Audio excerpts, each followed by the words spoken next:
আসসালামু আলাইকুম। দাখিল 26 শিক্ষার্থীবৃন্দ, মানব কল্যাণী বিজ্ঞানে আমরা 23-24টি পয়েন্ট রেখেছি। চলো আমরা দেখে নিই। 1 নম্বরে ভূমিকা। ভূমিকা নিয়ে তো আমাদের আলোচনা করার কিছু নেই, তোমরা অবশ্যই ভালো করে দেখে নেবে এটি। 2 নম্বর বিজ্ঞানের জয়যাত্রা। বিজ্ঞানের জয়যাত্রা কখন থেকে শুরু হয়েছে এটি তুমি শুরুতেই লিখবে। দেখবা সেই আগুনের যুগ থেকে শুরু করে যখন মানুষ পাথরে ঘষে আগুন জ্বালাতো সেই সময় থেকে শুরু করে বিজ্ঞানের জয়যাত্রা শুরু করেছে এবং আজকের অবস্থান পর্যন্ত তুমি এখানে তুলে ধরবে। ঠিক আছে, বিজ্ঞানের জয়যাত্রা। তারপর বিজ্ঞানের বিস্ময়কর আবিষ্কার। বিজ্ঞানের বিস্ময়কর আবিষ্কারের মধ্যে মোবাইল ফোন এটি একটি অন্যতম আবিষ্কার, কিংবা তোমার ধরো বিমান মানুষকে মুহূর্তের মধ্যেই এক দেশ থেকে অন্য দেশে নিয়ে চলে যাচ্ছে, এগুলো বিজ্ঞানের বিস্ময়কর আবিষ্কার। তারপর দেখো দৈনন্দিন জীবনে বিজ্ঞান।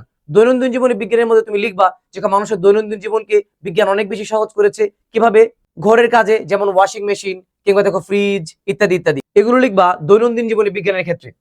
তারপর দেখো চিকিৎসা ক্ষেত্রে বিজ্ঞান। চিকিৎসা ক্ষেত্রে বিজ্ঞানের অভাবনীয় সাফল্য হয়েছে। যেমন দেখো কোনো অস্ত্রোপচার ছাড়াই একেবারে বড় বড় সার্জারি করে ফেলা সম্ভব হচ্ছে, কিংবা এই যে এমআরআই, তারপর ধরো আল্ট্রাসাউন্ড, এগুলো হচ্ছে বিজ্ঞানের অভাবনীয় আবিষ্কার চিকিৎসা বিজ্ঞানের ক্ষেত্রে। তারপর দেখো কৃষিতে সবুজ বিপ্লব। একটা সময় 1 কাঠা অর্থাৎ 10% জায়গাতে অল্প কিছু ধান হতো, কিন্তু বিজ্ঞানের অভিনব আবিষ্কারের মধ্য দিয়ে বিভিন্ন কীটনাশক ইত্যাদি ইত্যাদি কিংবা জৈব সার আবিষ্কারের মধ্য দিয়ে সবুজ বিপ্লব ঘটানো সম্ভব হয়েছে। এরপর দেখি চলো যোগাযোগ ক্ষেত্রে অগ্রগতি। যোগাযোগ ক্ষেত্রে অগ্রগতি এবং নিচে চলে আসে দেখো পরিবহন ব্যবস্থার বিজ্ঞান। এই জায়গার মধ্যে তোমরা অবশ্যই মাথায় রাখবে যোগাযোগ কোনটা এবং পরিবহন। পরিবহনও তো একটা যোগাযোগ। এই যোগাযোগ বলতে আগে আমরা মোবাইল ফোনের কথা বলছিলাম, কিংবা পৃথিবীকে যে একবারে হাতের মুঠোয় নিয়ে আসা সম্ভব হয়েছে, আজকের যোগাযোগ যে অনেক সহজতর হয়েছে সেটি লিখবে। আর পরিবহন ব্যবস্থায় বিজ্ঞান, এখানে তোমরা লিখবে বিমান কিংবা আরো দ্রুতগামী যে বাহনগুলো বিজ্ঞান তৈরি করেছে এগুলো।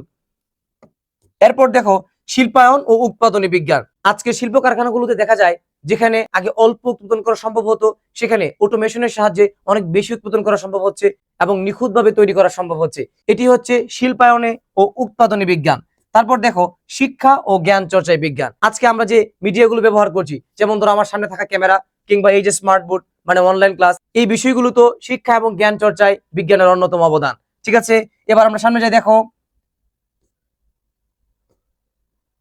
মহাশূন্যে রহস্য উদ্ঘাটনে বিজ্ঞানের অবদান। আমরা জানি সাম্প্রতিক চাঁদে নাসা আবার অভিযান পাঠিয়েছে, কিংবা মঙ্গলে যাওয়ারও চেষ্টা চলছে। এই যে দুর্লঙ্ঘনীয় পথ অতিক্রম করার সুযোগ তৈরি হয়েছে, এটা কেবল বিজ্ঞানের অভিনব আবিষ্কারের ফলেই সম্ভব হয়েছে।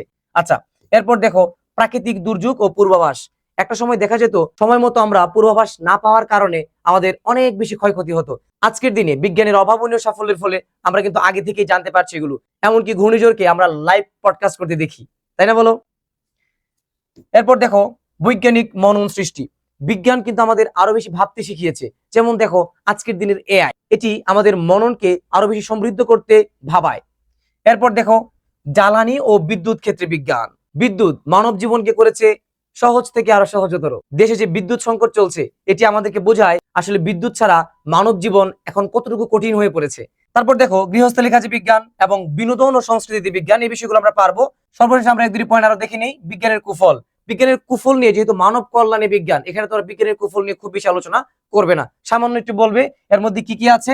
এই যে বেকারত্ব ও মানসিক বিচ্ছিন্নতা, তারপরে হচ্ছে পরিবেশ দূষণ ও জলবায়ু পরিবর্তন, ধ্বংসাত্মক মারণাস্ত্র তৈরি, তারপর উপসংহার। সবার জন্য অনেক অনেক শুভকামনা। বাংলা জ্ঞান গৃহের পাশেই থাকো। আসসালামু আলাইকুম।